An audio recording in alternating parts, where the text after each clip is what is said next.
May mga bagay na mahirap bitawan, kahit alam mong hindi na tama.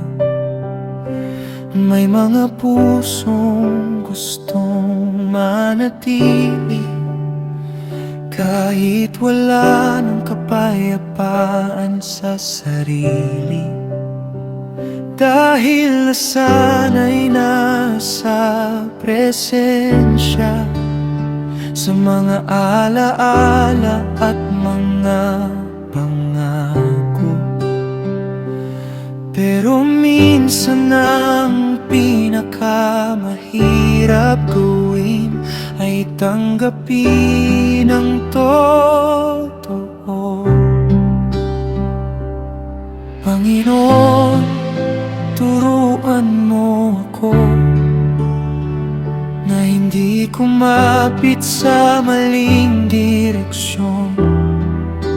Bigyan mo ako ng lakas na piliin ang iyong kalooban. Kung hindi ito patungo sa altar, kung hindi kami papunta sa iyo, kung magkaiba ang aming landas at hindi mo ito itinayo, turuan mo akong mag-let go. Kahit masakit ang pagpapaalam, dahil ang hawak mong plano ay higit kaysa gusto ng puso ko lamang.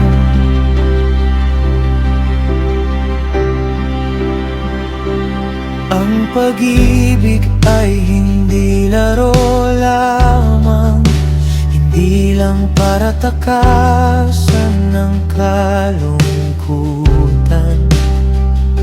Hindi ito sandali ng damdamin, kundi pangakong may pananagutan. Paano kami lalakad ng magkasama kung iba ang aming pupuntahan? Paano magtatayo ng tahanan kung iba ang aming pundasyon? Hindi lahat ng dapat manatili ay dapat panghawakan ng mahigpit. Minsan ang sagot ng panalangin ay ang lakas na umalis.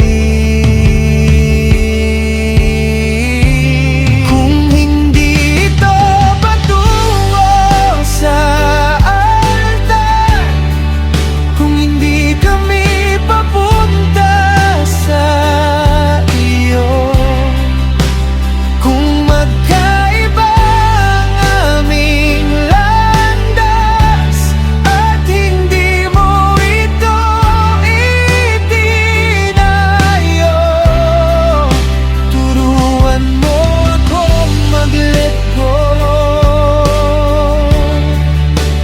Kahit masakit ang pagpapaalam, dahil ang hawak mong plano ay higit kaysa gusto ng puso ko lamang.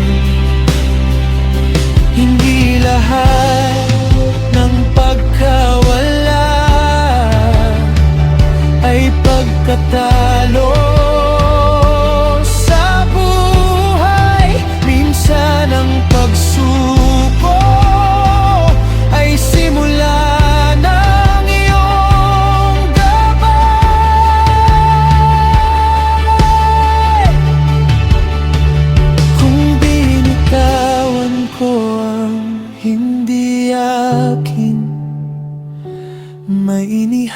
handa kang mas mabuti. Ang kalooban mo, Panginoon, ang pipiliin ko lagi.